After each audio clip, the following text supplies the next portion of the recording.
Today I'm with Vikki Goodwin. She is in a runoff for Lieutenant Governor in the Democratic ticket, and I'm very excited to have her here with me. We have some questions, and welcome. Thank you, Fabiola. It's so good to be here. I'm going to go ahead and get started right away. Vikki, you're currently in the runoff election for Texas Lieutenant Governor. For voters who are just now tuning in, what does that mean, and what's at stake in this race? So, the lieutenant governor is a very powerful position in Texas. Some would argue it's the most powerful position. And this is a big deal. And I am running because after 30 years of Republican leadership, we need a change. Our public schools are underfunded. We have a broken healthcare system. Affordability is a huge issue, as is water. And those are the things I want to focus on. Our current leadership is not focusing on the right things. So that's why I'm running. Thank you for that. I always say I learned about the power of the lieutenant governor when I was in college. You advanced to the runoff with a strong share of the vote. Why do you think voters are choosing you as one of the final two candidates, and what message is that sending? Yeah, so I got over 1 million votes, and that's historic. It was 48% though. I have to get over 50% to win. So I am in a runoff against another Democrat. And really, we have a lot of the same values and a lot of the same policy priorities, but the real difference is experience. I ran for the first time in 2018, beat an incumbent Republican at that time, and I'm ready to beat a Republican incumbent this time. Dan Patrick. Yes, your opponent has also framed experience and priorities in different ways. Why are you the more qualified candidate to serve as the Texas Lieutenant Governor? Yeah, so again, this is a very powerful position, and it really requires somebody that knows how the legislature operates. The lieutenant governor selects senators to be on each of the committees and the leadership of each of those committees. And if you have the right leaders on the committees, we'll get our policies passed. But if you don't, then it could really gum up the system. The lieutenant governor has a lot of influence also on the budget, how our money is spent, how your public tax dollars are spent. And so it's really a very influential position. And I think a lot of times people don't connect the dots to how that person, that position, the lieutenant governor, can impact their daily life, but it really can. Absolutely. So, what specific experience would you say has prepared you to lead immediately on day one? Again, it's that experience in the legislature. I have passed laws with my fellow House members and with senators. I have worked with senators throughout the state. In fact, Senator Zaffarini and I passed a drowning prevention bill.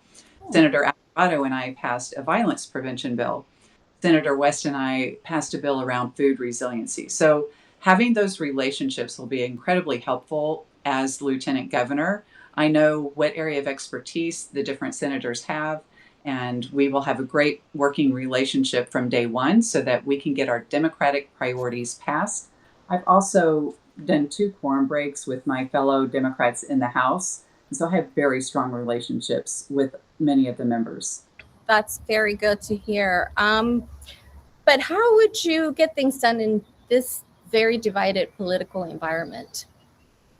Yeah, it's not easy, but I have served 4 terms in the minority party. And so I have learned a lot of strategies. It's really finding where we can come together in consensus. For example, there are Republicans who don't agree with the vouchers and understand that we are underfunding our public schools. And Mhm. I think they want to increase funding, but they have been stymied by the Lieutenant Governor, Dan Patrick. I think that there are Republicans who know that we have a broken healthcare system. We have the highest rate of maternal mortality. We have the highest rate of uninsured. In a state that is as prosperous as Texas, that Right. is not acceptable. And so I think there are a lot of senators, including mostly Democrats, but also Republicans, who see how we must do better to support the people in Texas. That's right. Well, I mean, it would be a better place if we got along better, right? Um, Campaign life, if I can take a break.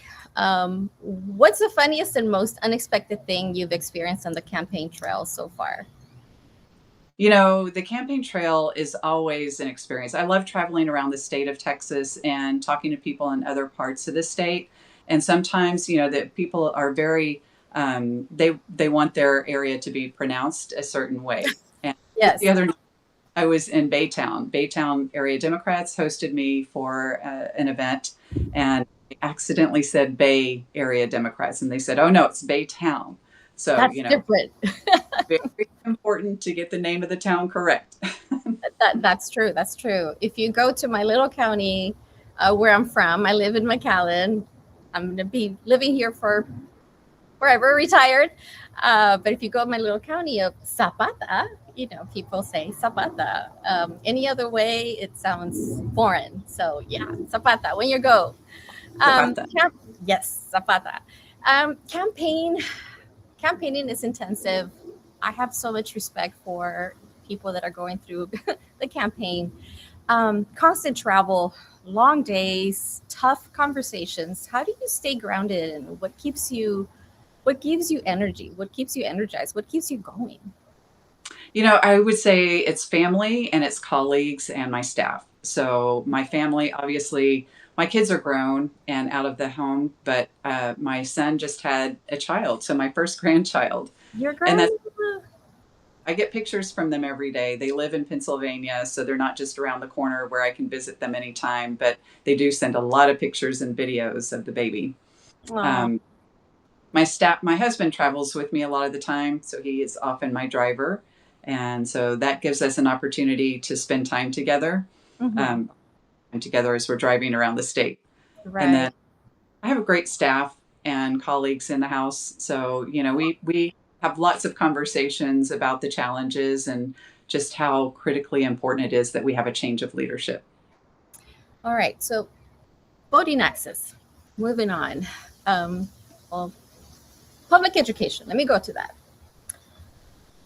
You mentioned the vouchers. Public education is a major concern everywhere in the state of Texas. I don't know that if it's more so here in South Texas, here in the Valley. Beyond the voucher debate, what are the biggest structural issues you see in Texas schools right now?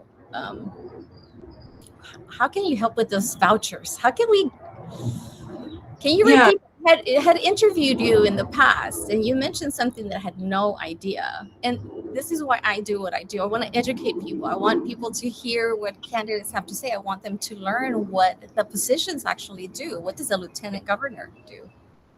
so many of our school districts around the state are dealing with budget deficits. They've got to figure out how to cut their budget. And oftentimes that means cutting programs, or it means cutting staff. It means closing down schools. It means doing things that really aren't in the best interest of our students. Mhm. Um, I hear a lot of stories. I had high schoolers who reached out to me and said, "Would you please bring back our IB program, the International Baccalaureate program?"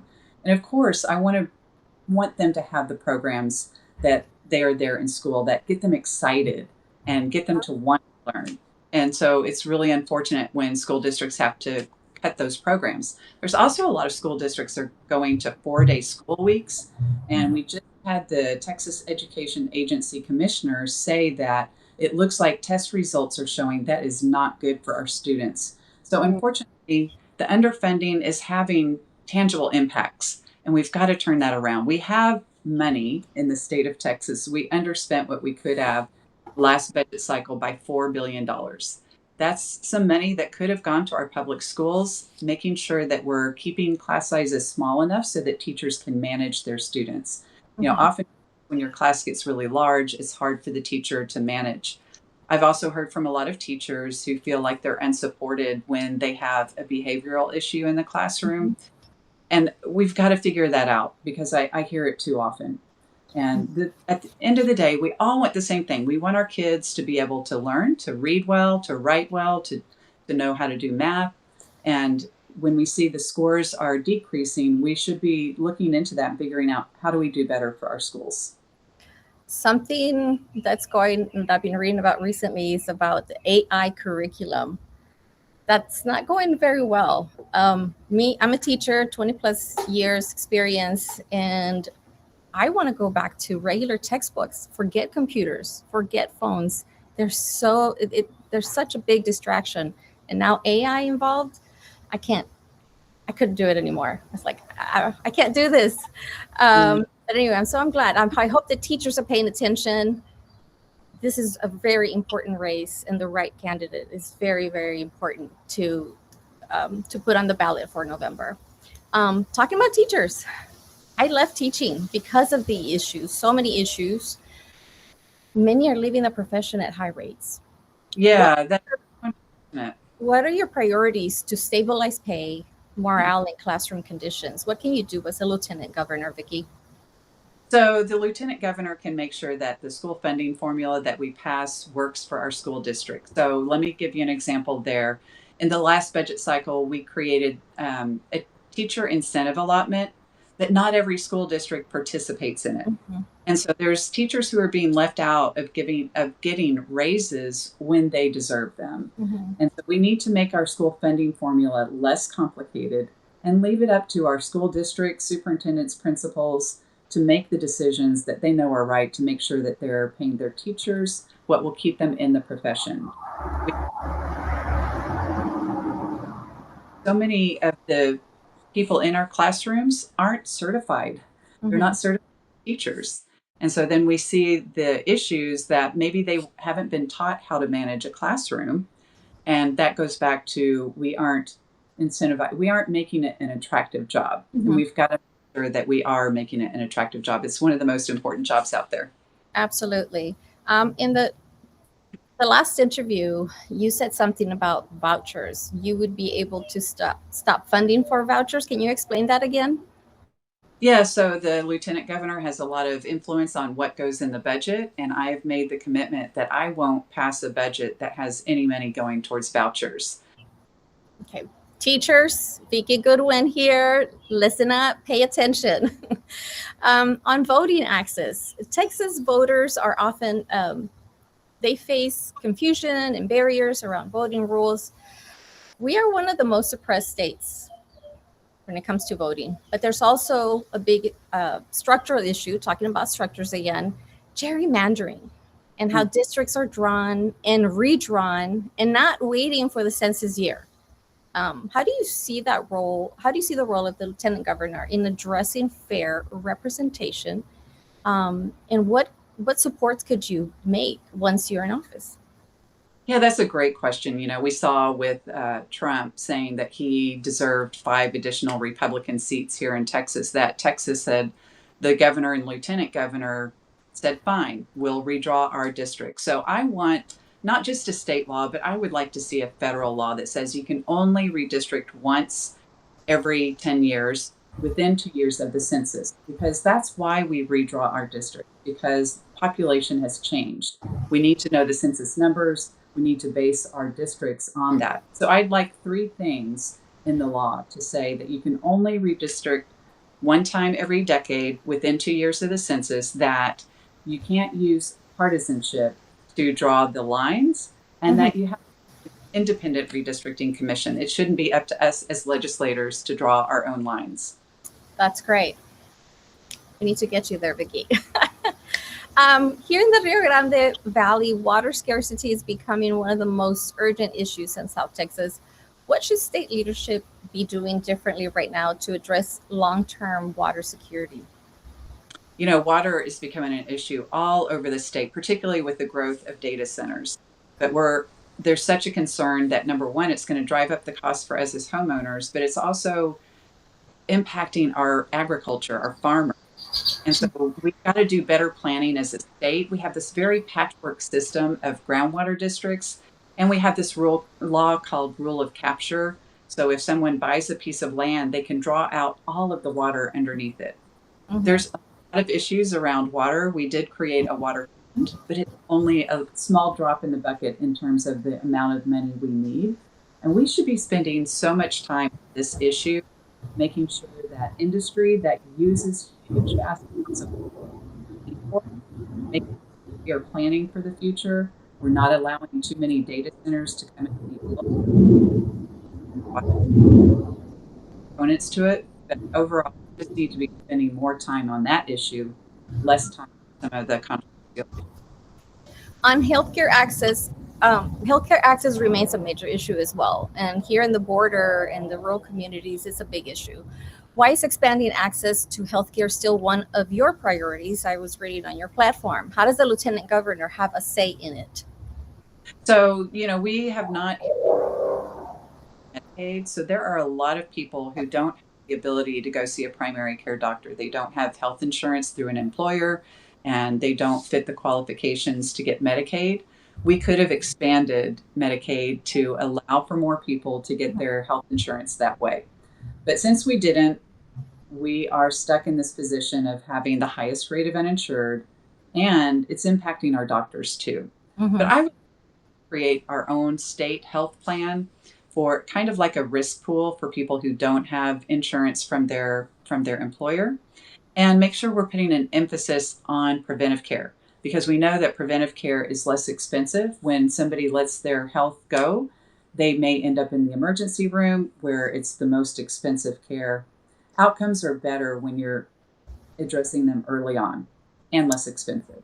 And so that's, my goal is to have a Texas plan that addresses prevention. That's good. The Rio Grande Valley also is, well, we know that we're at the center of immigration debates, but it's not always represented accurately. We felt a lot of times that people were missing the real stories. How would your approach be different from current state leadership? Okay, I'm sorry. Can you repeat that? The in the Immigration. immigration, yeah, the immigration issue Yeah. is not Okay. always represented accurately. Right. We feel that our stories are not being told. How would you approach the current state? So I had a lot of things going through my mind. In fact, something that I just read in the paper is that DPS may start having the ability to act like their immigration and control enforcement.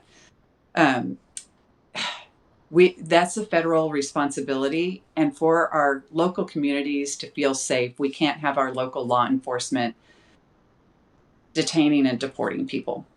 You're So right now it's very problematic. I would like us to work more collaboratively with our law enforcement along South Texas, along the border, to say, look, if there's a surge and you need help, we will help you at that point in time. But we don't need DPS to be down there all the time. We don't need Operation Lone Star all the time. We need to address it when it comes up in a collaborative manner, and working with the local law enforcement, making sure that they still have the ability to maintain good relationships with the people in South Texas. I would imagine that troopers wouldn't want to do more. I think they have their hands full already. But um, on corruption, many people feel politicians at all levels prioritize lobbyists and donors over everyday Texans. In fact, that turns off a lot of people from voting. Down here in the Valley, I hear it a lot, from school boards to city council to state and federal. What reforms would you support to reduce corruption and increase accountability? Is it in the purview of the lieutenant governor to do that? Yeah, absolutely. Again, another priority of mine is getting rid of corruption. And what leads to corruption is when you can give a donation of any amount. And that's what you can do in Texas. We've got to have campaign contribution limits. I tried to do that. I filed a bill to limit it to $15,000, Mhm. and I see that that was not going to pass. So then I said, you know what about 50 times what a congressional candidate can get? Because congressional candidates do have campaign contribution limits. Unfortunately, it didn't pass, but that is still a priority for me. When somebody can give you $100,000, $1 million, you're going to listen to that individual. You're going to pass laws that benefit that individual, or you're going to create contracts. And that's something that the governor has been able to do by declaring an emergency in Texas. We don't have to go through the bid process, and he's given a lot of donations to his buddies. Mhm. Um, Sounds like corruption to me. For voters in South Texas who feel like state politics doesn't reflect their daily reality, why should they pay attention to this runoff? I've said it. I want them to hear from you if they don't really vote. Well, I think we have to connect the dots for them again. The lieutenant governor has a lot of power to pass laws that impact people's everyday lives, whether it is affordability, whether it is the school that their kids go to, whether it is job opportunities. The lieutenant governor has a lot of power to make things better here in Texas, and that's my goal. The current lieutenant governor is corrupt and isn't paying attention to what the needs are of everyday Texans. Definitely, that's what it feels like. Thank you, Vikki, Goodwin. I hope when you come down to the valley, you come in. I, hopefully, I can visit with you again. We just want our community to be viewed in a more positive light, and this is why I do this to share knowledge, to educate, and to ask people to vote because that is the best way to change. Yes, absolutely. Voting is so important. Voting is your voice, it's your power. That's right. Thank you so much and have a good afternoon. Thank you, Fabiola.